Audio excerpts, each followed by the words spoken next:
Welcome, everyone. I'm Dr. Arianna. I'm your host of Stay Juicy podcast. And today I'm so excited to have a guest, Miss Cena Block. Welcome, Miss Cena. Miss Cena is a certified productivity coach. And just some background before I kind of go through all her credentials, how I found her. I actually was looking up some things for one of my kids. Both of my kids have been diagnosed with ADHD. And so I was looking up resources and just kind of went down the rabbit hole as we do. And I found a coach that helps entrepreneurs, women in particular, high functioning people, business owners, and helping them with ADHD. And as I was researching for my family and I started going through all the diagnostic criteria, I was like, oh, I think, I've always thought I had some form of ADHD, but I've kind of poo-pooed it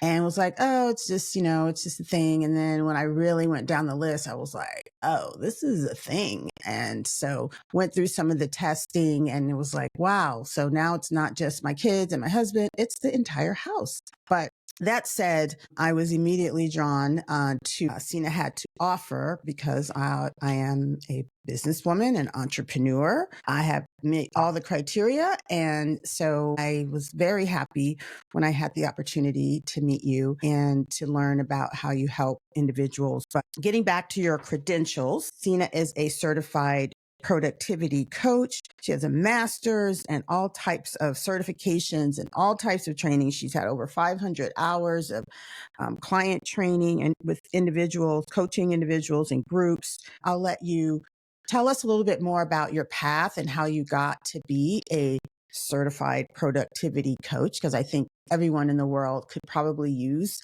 a certified productivity coach. So welcome, Cena. Tell us a little bit more how you got here and what you do. Thank you. Sure. Thanks for having me. First of all, it's lovely to be here. And it's a long path. I started my education and I have a master's degree in corporate communications and moved into working as an instructional designer and then went to work in the telecom industry in the training and education department. And I really was kind of moving through the wave of wireless industry growth in human resources and in training, development, performance management. So that's where I got my start. I had kind of a difficulty time when my job moved from the East Coast to the West Coast and I didn't want to go. And so I had to deal with like job loss and being a young mom. And that was a really compelling and interesting time. I was managing all of the training for the wireless company that I worked for.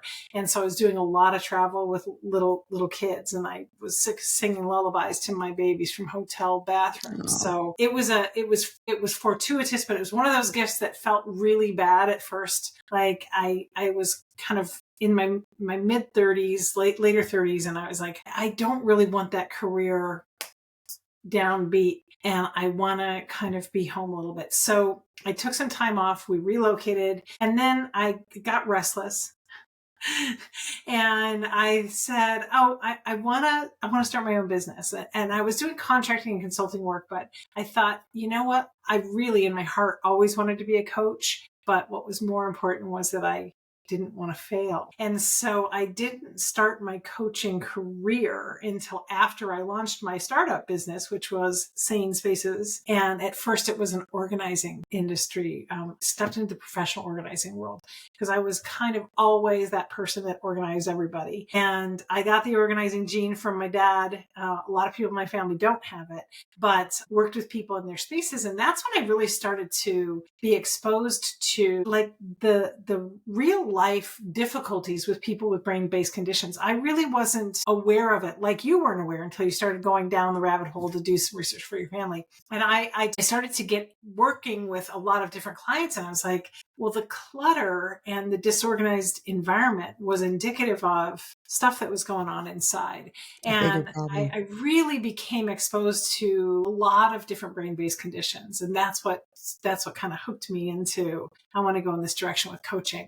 And so it was a long dance because I was raising my kids and I was kind of straddling between consulting work, contracting work, running this small business, this professional organizing business, and then also pursuing my coaching credentialing, which takes some time. And so, that's kind of how I got here. And then finally, as the kids got older, I just pushed in and I said, I'm going to do this. And that's when I went to the Institute for Applied Coaching, and that was grown out of the organizing industry. So I was certified as a coach through the hands-on application of working with people in their spaces and also virtually. So it's really quite extraordinary education because it's very applied.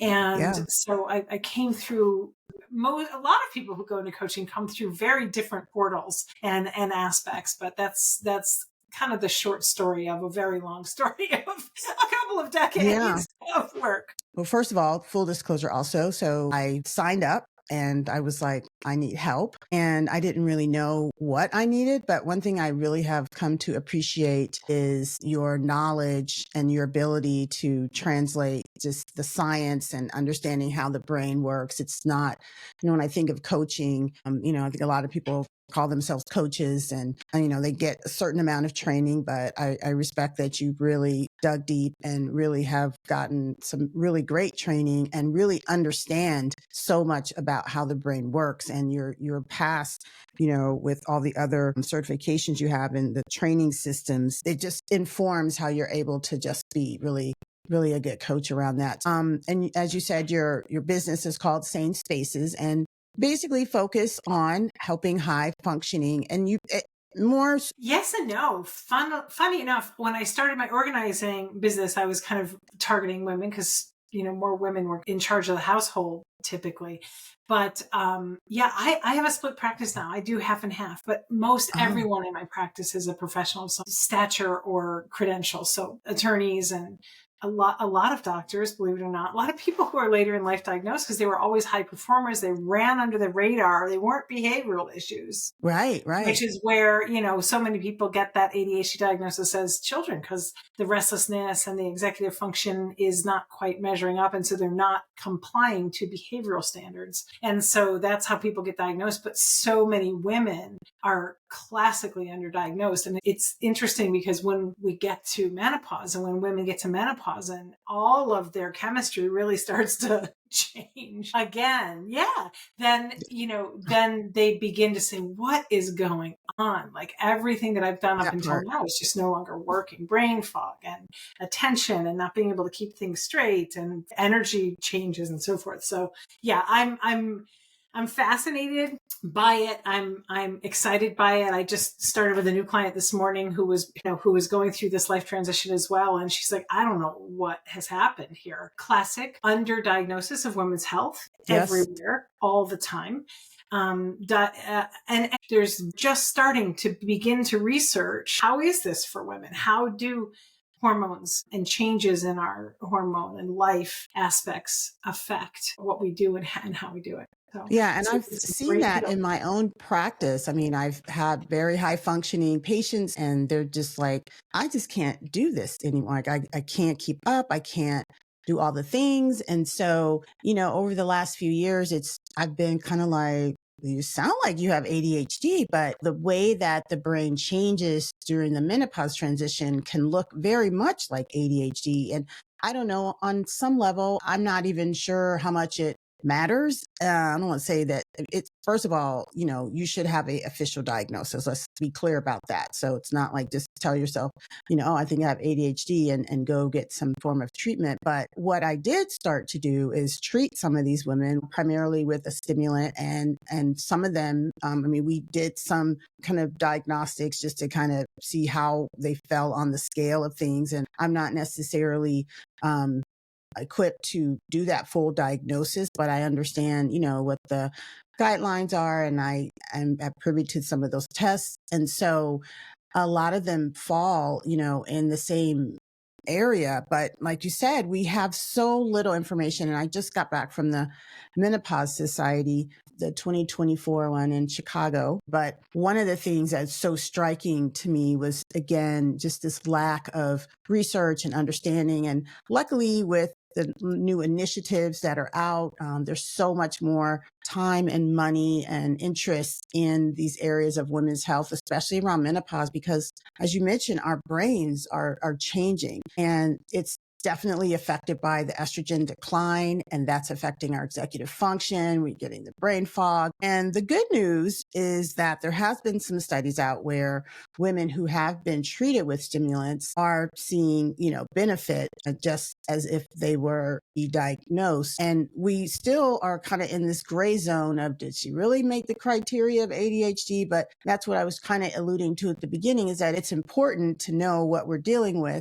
But I also think it's important for us to understand all the other things that come along with it, because that's where I kind of was, as you know, I was a little frustrated because I was like, what do you mean emotional dysregulation and what? And I just didn't realize that there were so many other areas of my life that were impacted. And I think even all of those areas are impacted by our hormonal changes, right? Depression, anxiety, all the things that affect us more so as we go through this transition are also uniquely connected to all the symptoms of ADHD. So it's really hard to tease out, but I've heard so many people, they're like, oh, I really want to hear more about this ADHD. And a lot of women, it's resonating with them like, yeah, I think I have ADHD. And, again, I kind of, previous to me really sitting down with it, I was kind of poo-pooed it because I just thought it was something that affected my ability maybe to show up on time as well as I would like to, or, maybe be as organized. But when I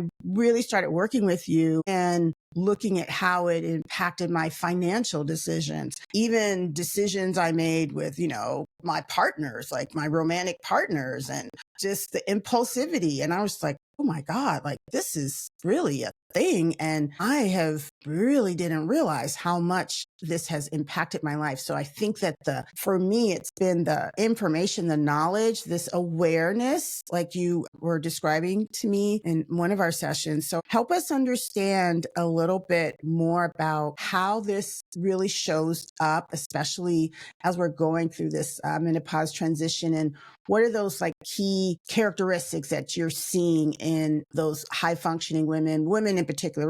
We're gonna stick to women today. Tell me what you're seeing there. Well, so I think that there's a compounding factor also with menopause, is that I think so many of us reach this area in our lives, this wherever we are in these decades, and we're damn tired of everything. All the things. And sleep is a huge, that's a huge factor when we think about it. But I think we live a long period of time, and many of us are in a sandwich generation where we're taking care of our parents and we're taking care of our kids. And so many of us are also, I'm 57, so I've been married many years, and many of us were not as emotionally aware when we were choosing partners, when we were doing all the things. So many high performing women have been doing the emotional labor and the heavy lifting in all areas, right? So I think that what I see when I work with people in these decades is they're done hyper performing and overperforming in every way. And so that's a big significant shift, I think, that has happened in our generation of, I'm not going to do that anymore.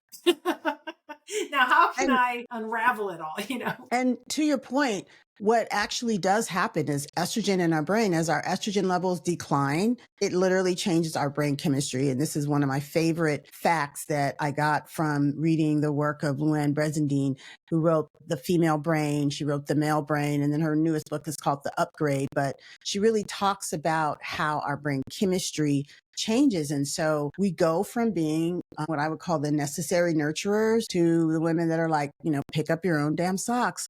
I'm not doing this anymore. I'm tired. And you just really start to look around and be like, well, why am I doing this? What about you? And, we definitely are less tolerant of all the things. And so I think that just adds to how we're feeling and how we're managing. And at some point, I think you just got to let them go. Yeah. So I think that one trend I see. Another trend with women in menopause is that they take it out of their own self bank account. Something has to get done. Well, I'll just get up early. Something needs to be followed up on, or something needs to be planned. Well, I'll make extra food. Somebody is going through chemotherapy treatments. One of my friends. Well, I'll just take care of their kids for a while. Like, we constantly put ourselves last on the list when it comes to other people's needs. And it's great. It's fine. Women tend to do that more than men. But we also get to a point where we're kind of bankrupt in our own self-care bank accounts, and we're not sure how we got here, and we don't want it anymore. Like, we haven't paid attention to all the little chinks that have taken place over time. You know, we whether it's over promising or whether it's saying yes to too many things, we have often boundary work, or we're compromised in some way. And all those things are just kind of the undercurrent, the things that are under the iceberg of ways that we're not really taking care of ourselves or paying attention to our needs. And, you know, over time, we with the changes in our hormones, we end up not being able to repress it anymore. So I do this all the time in our calls, that repression, that I'm not going to say anything. All right, I'll say yes. I shouldn't have said yes. The whole thing that goes on, what our prefrontal cortex's job is it's to inhibit all that dysregulation.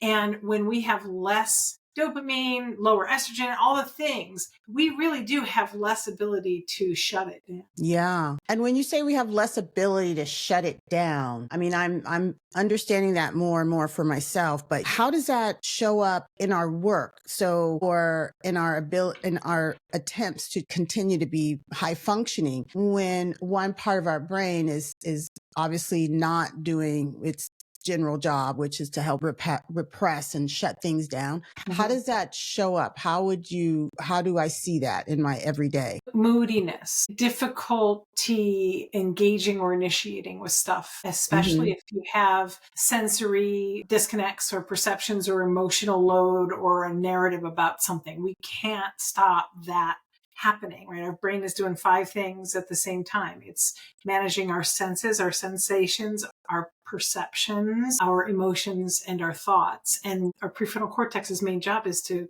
quiet that so we can do the things we've got to do. Got to stay on task, pay attention, go do the thing, go to work, wash your hair, get up, go shopping, make a dinner, say yes to the cocktail party, right? And what happens with lower hormonal activity is that we're just not able to do that. So these things become, we use the word in ADHD camp, emotional dysregulation. We feel much more dysregulated. We are saying things we never said. We're not doing the thing that we would normally do. We're having fights with our in-laws that we normally would, or our partners or our spouses. The behavior's coming out in a way that at one time we would have inhibited it, and inhibited it probably subconsciously, not consciously.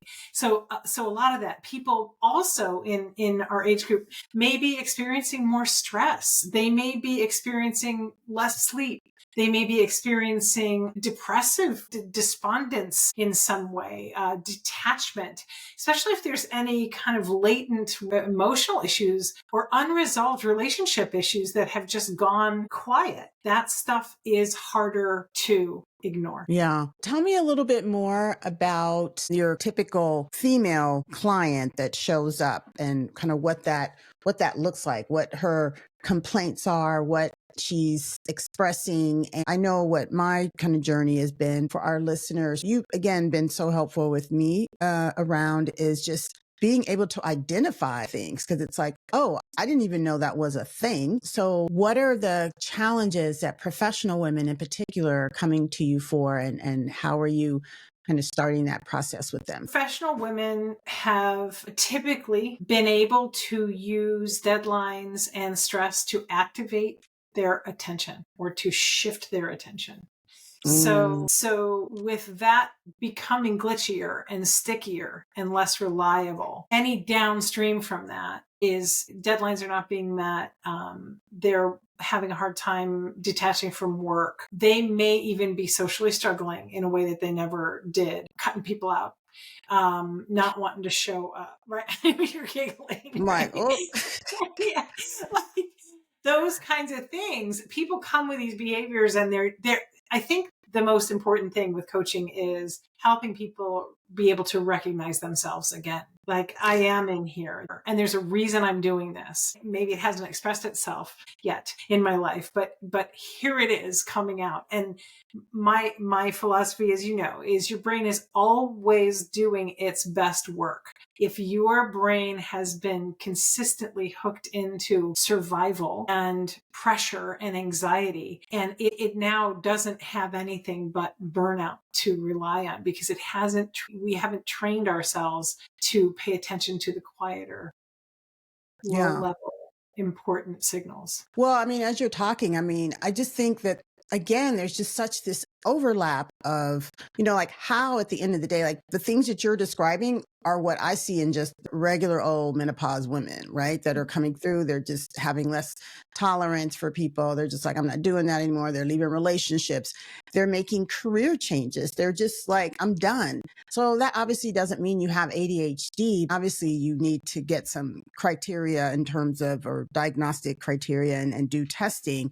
But this type of coaching at the end of the day would be helpful, I would say, for any menopausal woman, whether she has ADHD or not, because there's so many areas of overlap where you're describing, and I couldn't separate that out from average woman that comes in. And it's fascinating that this is all happening at the same time. And I think what really would help patients and clients for you being able to see themselves and being able to say, oh, yeah, that's what I'm seeing in my everyday in terms of the process of coaching. What are the kind of goals that you have for your clients in terms of how do we know that through this process where I'm getting better? Because for me, again, I'll say I feel like I'm better in the sense that I recognize the things, but the things are still happening, right? It's like I'm starting to know, it's like this whole idea of impulsivity. I knew I was impulsive, but I just thought that was my personality. Right. I didn't realize that had anything to do with how my brain really was functioning. But now it's like, if I see a task or if somebody asks me to do something, and I might initially be like, oh yeah, I can do that. That seems like a good idea, and not really thinking it through. But that's just kind of how I normally would operate. But now somebody will approach me and I'll say, okay, this sounds good, but maybe I don't want to do that. Let me think this all the way through. I forgot what I was asking you because I started talking about my journey. What was I even asking you? There Yeah. we go. Is that what it is? I mean, and then there's that part of just like talking, and then like, what the hell was I talking about? No, it's PS, because I got to track my brain. So I think what you were kind of asking is, what's the process? Well, how does anybody know? How can we use this as a tool to really help us? And what are the kind of outcomes that I should expect if I'm getting some help in this area? Gotcha. So I'm going to take like the big, like 10,000 foot view, and then we can go deeper wherever you want to go. Okay. But the big 10,000 foot view is, people come to coaching for change. That's it. They're sick of status quo. This is how it is. And they know that there are things that they are either aware of that they're not doing, or they're unconscious about, that are getting in their way. So through the process of coaching, and this is a learning theory, but we move from unconscious incompetence, I don't know what I don't know, to conscious incompetence, when I am so painfully aware of these things that I'm angry, I'm upset, I'm not happy, I don't recognize myself anymore. Conscious incompetence. That's when people start picking up the phone or going online, right? And then through coaching, we want to get clear about what results do you want, what's not happening. And then by being clear on those results, we take action. Every call we end with, what are you going to do? What do you want me to check in on? And you start wrangling in this attentional system to the doing. ADHD is a performance breakdown. It's a performance disorder. And while it's related to everything physical and psychological and emotional and all these things, it is at the end of the day, it's a performance disorder. And so we have to get to those results as what performance needs to pivot, what you need to start doing or stop doing. And the biggest thing with high performers is helping them accept that one thing actually could make a difference. Elaborate on that. So we're used to juggling 100,000 balls in the air, right? All the time. There's 100,000 spinning plates. And what we do in a coaching context is kind of bring one of those plates into the lab. And we look at, what's this? How is this happening? What's the road sign you're missing? What's missing from your systematic support? What's missing in the relationship? What's missing in your self-awareness or action that you need more support on to better function and that performance? So for some, for some people, it's, starting with just pausing, like you said, just pausing when you're making these financial decisions, pausing and running it through your wise mind to say, I feel really excited about this. I have interest. It's novel. ADHD is an interest-based attentional system, meaning something that has my interest is always going to get my attention. But what we have trouble with is when I lose interest, when I get bored, what was that thing I did? Right. So we have to start pushing that downstream to say, okay, well, if you want a podcast, how is that going to happen? How is that going to roll forward? How are you going to get guests? What's it going to be like? How long is it going to run for? All of these, how do we put this together stuff is higher level, higher order thinking. It's not an emotion. It's not an impulse. It's the maintenance piece. And this is where neurotypical people don't struggle as much as the people who have neurodiversity, because they're so used to their interest-based system pushing them through at the last minute. So I'd like you to go a little bit deeper into explaining, and you go through this oftentimes. It's like this part you're not doing all this. You just want to do this. I can never remember all of those things over here, but I'm like, you're right. Nope, I don't want to do those things. Those don't come natural to me. So can you break those things down and actually how our brain works and explain the difference from a neurotypical person, how a neurotypical person would approach something versus a neurodiverse person, which I'm coming to appreciate this word neurodiverse. I'm going to let you answer that in a minute, but I'm going to just, before I forget this point, when we first started and I was learning so much about it, it actually was depressing, still a little depressing to me, because I really started to see how it's affecting even my mental health and the increase in anxiety and depression and how all of that is all part of it. Because sometimes I would, be like, okay, you're just anxious about that, or you're just feeling down. But I never really put it under all one umbrella. And once I could see it all as almost like a syndrome, so to speak, I was immediately like, I don't know if I want to have this now. Like, this isn't cute. This isn't fun. Because a lot comes with it and learning how your brain is not typical. But I decided, I don't know if you remember, but I was like, well, I don't have ADHD. I'm curious and I need a curiosity manager, and someone to help me manage that, because I kind of wanted to put it in this nice little basket of, it's just, I have a lot of curiosity and have a lot of ideas. And I just need someone who's going to help me, manage that, because I do think that it's a curse on a certain level, but it's also a blessing, because you have all these ideas and you're curious and you're innovative, and that's great. And I don't want to be called like I have a disorder or that there's something wrong with me. Like, I want to embrace this as normal as I can for me. But anyway, I digress. But what you described, and again, what still bothers me, but I still want you to explain it, is, all of those things that the brain has to do, the 4 steps before we get to the action. So talk with me through that. Yeah. So the easiest way, I think, to retain it, to remember it, is it's how your nervous system prioritizes attention. Okay. So like the easiest thing to think of is when I smell, that's a sense. When I smell smoke, I perceive fire or something is burning, right? I have an emotional reaction to that, whether it's fear or curious or questioning, right? And then I have a thought. And that thought might be, am I okay? Or, oh, someone's outside burning their trash or whatever, right? And then I may, if I have fear and I want to know, oh, did I leave the tea kettle on? I will go check it out. I'll go do. So my sensory system overrides my perception, which overrides my emotion, which override my thoughts, which override my doing.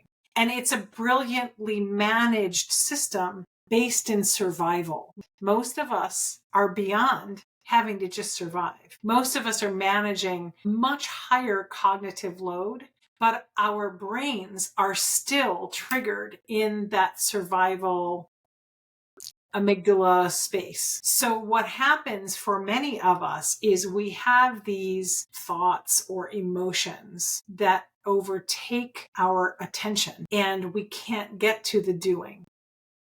Yeah. Because they dominate, because they're based in survival. And this is why when we really start getting further down in coaching, this is when people start saying, oh, maybe my lifestyle practices really do matter. Maybe the fact that I got up and did 45 minutes this morning of yoga and movement and meditation helps me. Not because somebody's telling me to do it, but actually maybe it helps me regulate my brain and my attention. Yeah. Our brains are our bodies are our brains. So all of this it's happening without your awareness. You're not telling your brain, go smell that smoke. It's happening and you don't have control over it. The space between all of that neurobiology and the doing is the space where there's asynchronous information. And typically with people with ADHD, there's too much of this. I'm paying attention to the squirrel outside. I'm paying attention to that. Oh my God, I have dinner plans. Did I take out the salmon? Right? I'm paying attention to all those disruptive thoughts or emotions. God help me if I, messed something up today or did, right? It grabs my attention and that becomes the dominant, distorted It's the dominant thing. Yeah. thing. Yeah. No, I think you're right. And I think for most women though, we're used to doing all the things and juggling all the things. And so again, that's what I've seen in my practice is that women, they'll literally say, I could multitask, although I guess people debate you're not really multitasking, but you are doing lots of little tasks individually very well and ultimately getting things done. But now it's like, none of that's working. So I'm just so curious about, it may have not been working great for you all your life. Like for me, the saving grace for my life is that I went into a career that had a path. I knew what I had to do. If you want to be a doctor, you got to go to college and then you got to do certain things in college. And there's all these steps and then you got to take the MCAT. Then you got to do the applications.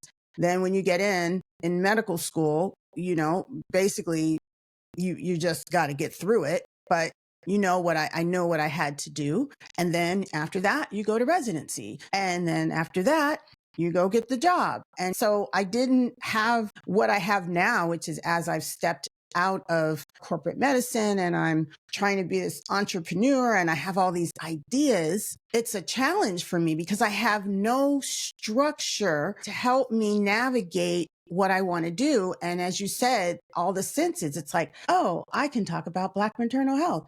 I could talk about menopause. I could do webinars. I have a business I want to do with, selling whatever, supplements, sex toys, all the things. It's like all of them are floating up here. And I have, not just me, I think in general, entrepreneurs, we have this open space where, that's just the beauty, but the curse of being entrepreneurs that you have this opportunity to be creative and do all the things, but you have to be able to respect the process and get it done. Right. And so how does that I think show up? What would you say in terms of, women entrepreneurs in some of the challenges that they see running a business? So many. You're doing such a great job kind of explaining what is true for so many people, right? I mean, your experience is common. One thing is, and this is kind of a 2x4 smack, but it is, not every idea is a business idea. Just because you can doesn't mean you should. Recognizing that your system is interest-based, wired for novelty and interest and creativity and challenge, and know that almost everyone who has ADHD, unless you're on the really low inattentive or the freeze place, almost everybody has way too many ideas to actually implement. Your time has to crisscross with what you're able to create and do, right? And so that becomes a problem, because we can have 100,000 ideas. And I'm not saying you're alone. This happened to me. It took me years and years to see a lot of those things on my shelf. They're courses I designed that I might have made one transaction with, or maybe two, not anything more. So spent all this creative energy creating content. And the biggest piece of a business is you have to be able to exchange your resources for money. Right. That part. Because we kind of want to do that, right? We want to have something going out and something coming in. And whether we can get to that place of something going out and something coming in, it's hard to commoditize an idea. So I'm just curious, because you're saying that you have that and you would, I guess, consider yourself neurotypical. I mean, what do normal neurotypical people, how would they manage that? If entrepreneurs, business people in general are creative and want to do this, like, what's the difference? And how are you able to override that? Because it sounds like you still did some things that maybe weren't, didn't come into fruition exactly the way you may have planned. Right. I don't have a diagnosis, but I might have been diagnosed if girls were diagnosed when I was younger. If I had been diagnosed as a younger person, I would have been diagnosed as either combined type or hyperactive type. I was not an inattentive. I am not an inattentive. Mm-hmm. Much more combined type or hyperactive type. I think as I grew, aged and stuff, and then started to see ADHD all around me, it's possible that I have the diagnosis, but I've never tried medication. And I know my son has a diagnosis. My husband sometimes uses his medication, but he doesn't have a diagnosis. Typically the medication for people, a stimulant medication, or people who engage in a lot of stimulant intake, coffee, tea, whatever, they have a whole repertoire of ways to shift their receptors. Those people are very often self-medicating. When you see somebody who's either really hitting caffeine hard or using marijuana, often this is their self-medication path. And it's not to villainize it or anything. It's just how people have maintained how they regulate. And so, and we're not just talking caffeine either. I mean, there's lots and lots of the ways, all the monster drinks and all that kind of stuff. And some people, as I'm sure you see, get themselves into such a state that they're adrenal fatigue, or they're so dysregulated, they don't even know what their baseline is anymore. A really good book to read, if that is hitting home for anybody who's listening, is Dopamine Nation by Anna Lemke. It's very, very good about how dopamine as a neuromodulator has a seesaw effect. And it has a very, very low and below baseline effect that people are not comfortable with that. There's kind of like the really, really high, and then there's almost like a depression afterward, So there's been some research on that. They're using that research. She did a lot of work with addicts and really was able to tap into what is the addiction cycle. So many of us have been socialized to believe that the addiction cycle is your fault, you're bad, you're terrible, you fail. And, they're learning now that it is a lot about, imbalance and dysregulated systems, that to come back to normal, come back to changing your baseline, need lifestyle and cognitive behavioral therapy. And sometimes, medications can really help. Speaking of dopamine, I want to just talk a little bit more around just the mental health implications and how that's kind of showing up, because there's one thing just to feel like, you're not getting things done, feeling the sense of overwhelm, not feeling like you can just manage all the things with the same efficiency that you did before, but it's compounded, right? It's compounded by how you feel about what's happening, but it's also part of the diagnosis itself, the anxiety and the depression.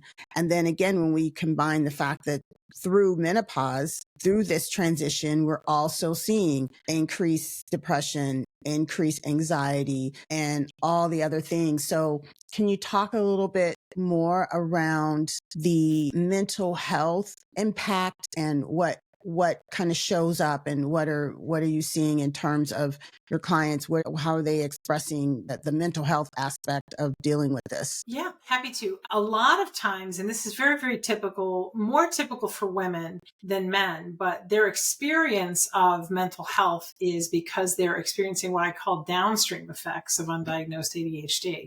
Disappointed in themselves, disappointed in others, never measuring up, missing deadlines, being late all the time, can lead to feelings of depression, feelings that internalized anger. And so they'll go to seek treatment and be diagnosed as having a depressive episode or depression.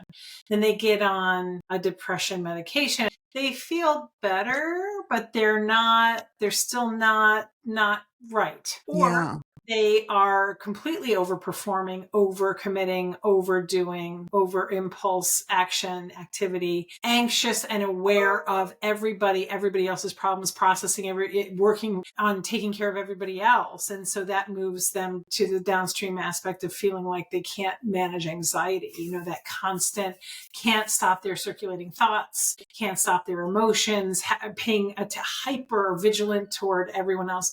And that can feel like anxiety. And so a lot of women seek treatment, and it's only recently that people are coming to say, like you are as a doctor, saying that sounds a lot like ADHD.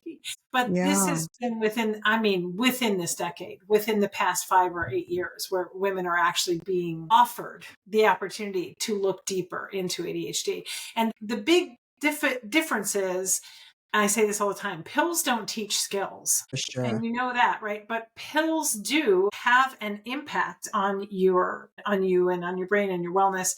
Depression medication will have an impact. Some people do really well with a little bit of Wellbutrin. Some people do well with whatever they need to sleep or something like that. But when you truly if you are diagnosed according to the DSM-5 and you have the characteristics, and you then take that stimulant medication, and suddenly, the first time my husband took it, he was in his 50s.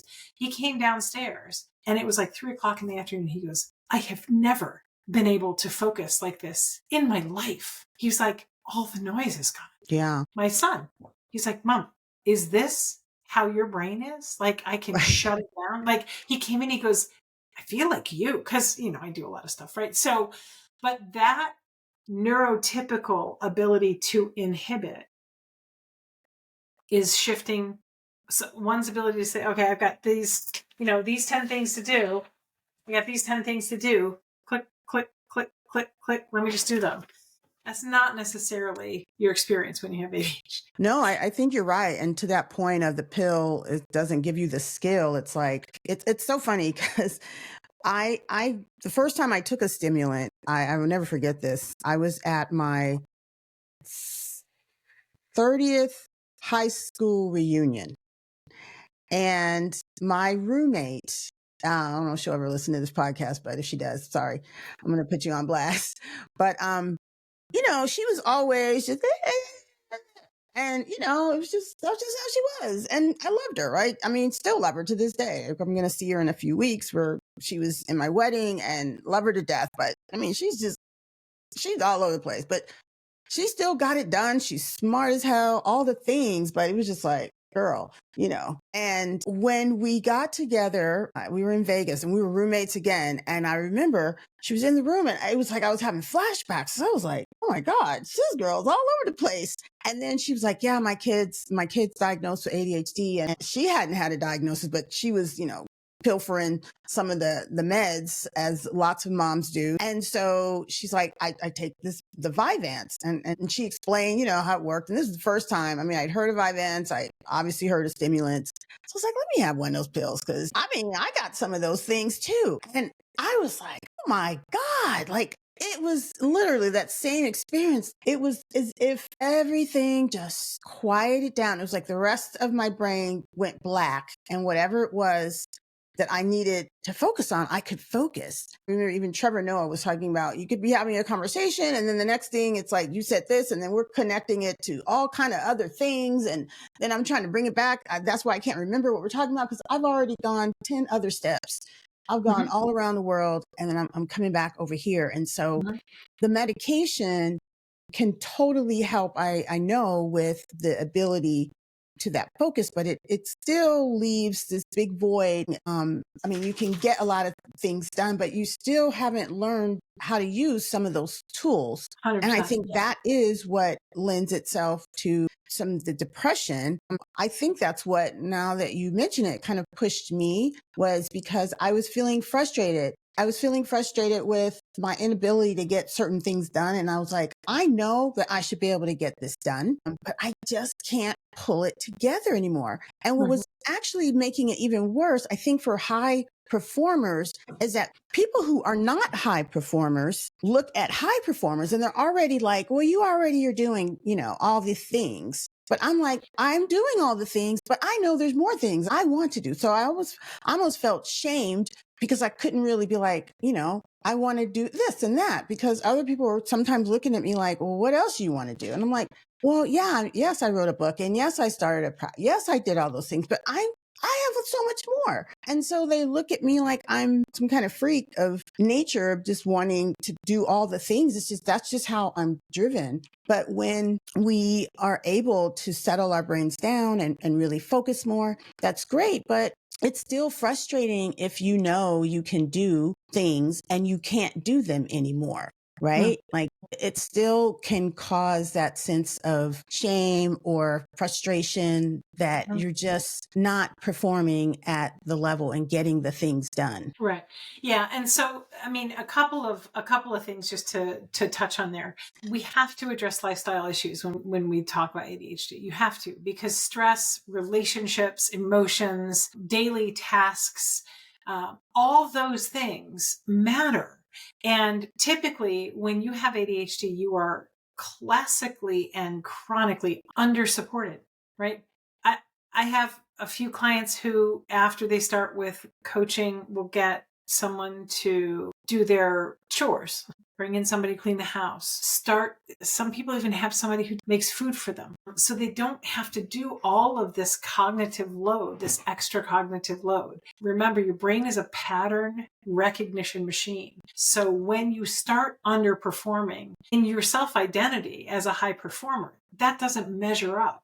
But the pattern of you feeling shameful or bad was set a long time ago. And that pattern is going to rear its ugly head until you interrupt it and remind it that your brain is different, and that you're managing a lot, and that you have to choose what to focus on. We are in such a difficult time in terms of we don't sleep like we should. Our attention is stolen at every moment. Anytime we enter into anything, our attention is our most valuable resource, and we spend it like it's water, right? We just give it away. Oh my God, I'm going to go on TikTok and I'm going to do this. And we don't think about, you don't get to have my attention unless I say you do. And it's a different way of aligning with your choices. Speaking of TikTok, like, how would you say, so in our growing up, I'm 58, and obviously there was no TikTok, there was no social media. And when I look at the kids now, I was like, wow, there's just no way I'd probably be able to function in that world, because I would have been swept away. I'm so glad that none of this existed when I grew up, because I feel like it would have been a disaster. How would you say how is it showing up, the ADHD, or even if it's just menopausal changes that we're seeing in the brain and our ability to focus, with our interaction with social media, and how that impact is having vice versa on us? Yeah. I worked with a doctor who was in charge of the ICU at a very, very big hospital. And she came to coaching because she's like, oh, ICU and emergency care. She was that of both. And she said, I am either saving someone's life or sitting in the break room scrolling TikTok. I've got nothing left. Yeah. So one thing that I would recommend is if this is you or feels like you, or you are bothered by the amount of attention you're spending on social media, this is why that Dopamine Nation book is beautiful.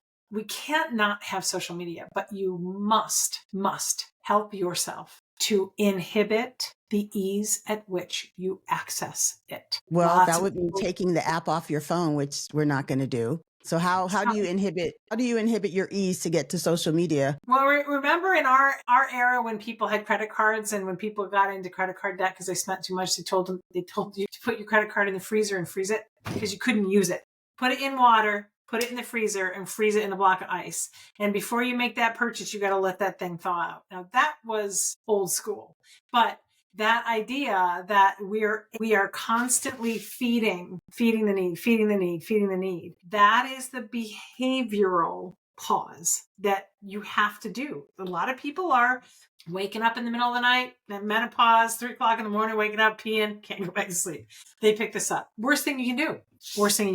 The blue light is bad. There's so much of it. You have the world at your fingertips. You're going to jump into somebody's trip to the Amalfi Coast. You're going to jump into some political thing that's going to tip you off.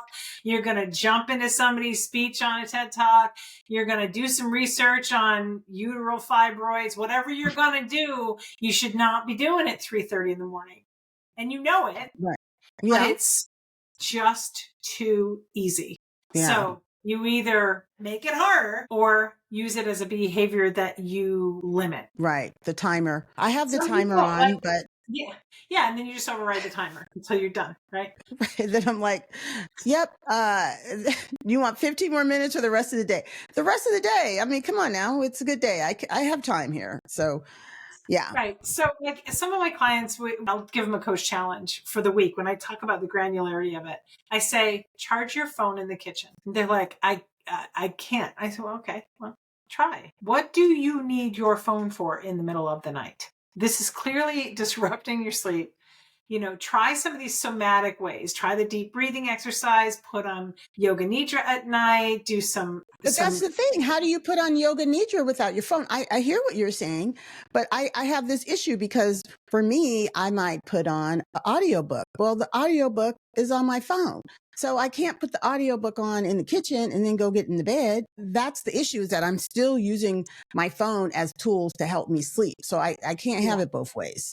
Yeah, you got to figure out your winning formula. Mine is I use the little black box with a female name. So I'll have her put on spa meditation music, or I'll have her do a timer, or a sleep timer, or the Calm app or the sleep app. I'll have her tell me a story, a bedtime story, or charging the phone but saying to yourself you're not going to pick it up. Because remember, that behavior pattern of interrupting your sleep with your phone is a pattern. You have to stop the pattern. So whatever you need to do, I don't know, put socks on your hands at night. Like we used to with our babies so they wouldn't scratch their eyeballs out, Yeah. So you can't get the finger contact on the phone. Yes. I get it. I don't know. Like, we need help. There's so much more. There's so many more questions, but our time is winding down. I feel like I hit a lot of the questions that I wanted to and more. The last things I just wanted to comment on is, number one, just remembering the fact that a lot of women have not been diagnosed, and that, if you are suspicious that you have ADHD, I would highly encourage you to get that testing and to follow up, because it is worth a diagnosis. It is worth that information. And I think what at least I am seeing is that people are getting this diagnosis or getting the medication, and then they're just kind of like, okay, you're done. But there's so much more in terms of impacting your life and your ability to work with it. So whether it's a therapist, whether, it's a coach, I would say, I think it's very, very helpful, because the pill is not the tool to help us really work through all of it and to identify some of the areas where we may not even be recognizing that certain things are showing up. So that's one. And again, it's just notorious that women and girls are different. We present typically a little bit different. They used to think ADHD was just something that affected boys, but obviously that's not the case. And now I think what we're seeing is this whole group of women who were not diagnosed, maybe something borderline, but there's something that's happening because I'm seeing it, and they're showing up, and it's all coming out. It's like it's rearing its ugly head, and we've been able to somehow manage it. But there's something about those hormones that once they hit, and that estrogen, it's like, yeah, it's a wrap. We are not doing this anymore the same way, and you have to make some changes. So I just would say you're not alone if you're struggling with that, and that there is help out there, and it is a journey because it's not just a matter of getting a diagnosis and taking a pill. But I'm so appreciative of your work and your patience. I think, you must be angels that work with people. I used to think I called myself uncoachable because I have all kind of different coaches, and I would be like, I could just never still get things done with the coaches. And then I realized, maybe it's not that I'm not coachable. It's just that they're not addressing the areas that I need the support in a way that really helps me, do the things I need to do, because I think we're just missing so many pieces. It wasn't that I didn't want to do the work or that I was trying to be whatever, non-compliant.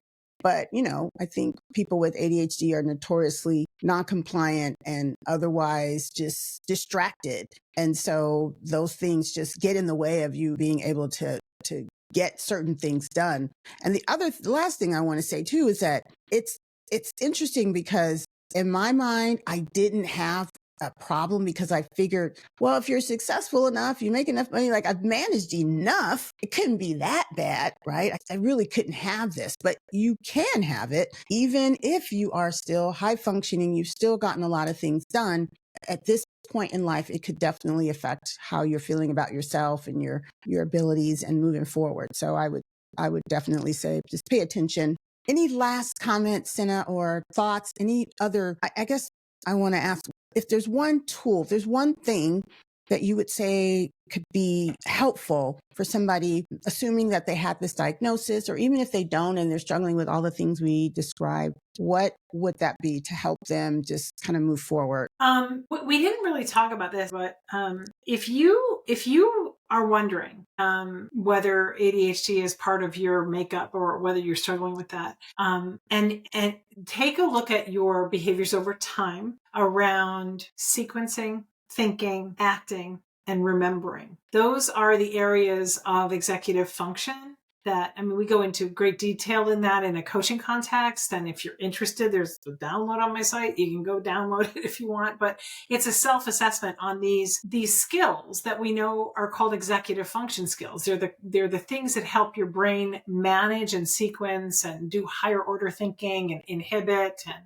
regulate and make choices and organize and prioritize. If you wonder and you don't have time or the attention span or desire to go and find a diagnosis, do a self reference on your own executive functioning skills. And if you are finding that you're struggling with several of those, then there may be something more than just, brain fog. I also want to say that in order to really make changes in your life, you have to make changes in your lifestyle: sleep, exercise, nutrition, relationships, systems, environment. And all that has to do with recognizing your needs and saying no and saying yes. So, It's so true. Yeah. Thank you. Because I've, told people all for the last 30 years, you need to exercise, you need to do your yoga, do your meditation. And in my mind, I was like, I don't have time for all that. I just keep it moving. And then now I'm just like, no, really.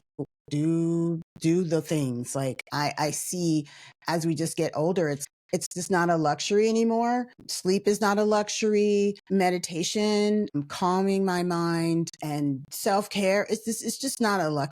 It's just kind of like the idea of losing weight. Before, it was to look cute, and I had an occasion, and I had a dress, and it was just all about that thing. But now it's like, no, I need my cholesterol to be this way. My cardiovascular health, like I have certain risk factors. The more I understand, the more I'm like, you just can't take so many of these things for granted. As we get older, we have to be so much more intentional about our self-care and and how our lifestyle impacts. So it's true. I've known it, intellectually, but to know now almost instinctively, like, yeah, no, you got to do some cardio. You're going to go to yoga. Even though you don't feel like doing these things, at the end of the day, it's like, I just want my brain to work the best that it can work. I want to feel the best that I can feel. And I can't have those things if I don't pay the price, which is to settle down and, eat my avocado toast and do my yoga and just, do all the things. Yeah. And I just want to say that paying the price, that mindset shift it could be as simple as making the investment in yourself versus paying the price, right? I mean, and that's where we are. You matter and your experience matters, and putting yourself at the top of the funnel is really shift, and that's really hard. It's hard for a lot of people, especially it's when hard for a lot of women. How can we find you, Miss Cena? If people are interested in coaching, if there's information, I know you said there were some assessments. I know you have a whole bunch of things on your website. So just give us all of the things. You can find me sanespaces.com. Not insane, but sane. Sanespaces.com. SANE. You can find me on, I'm on LinkedIn. I am not on TikTok. I am on LinkedIn, Instagram, and Facebook under sanespaces.com. I have a pretty popular blog, but I refuse to do the live stuff because I can't, it will absolutely overtake me.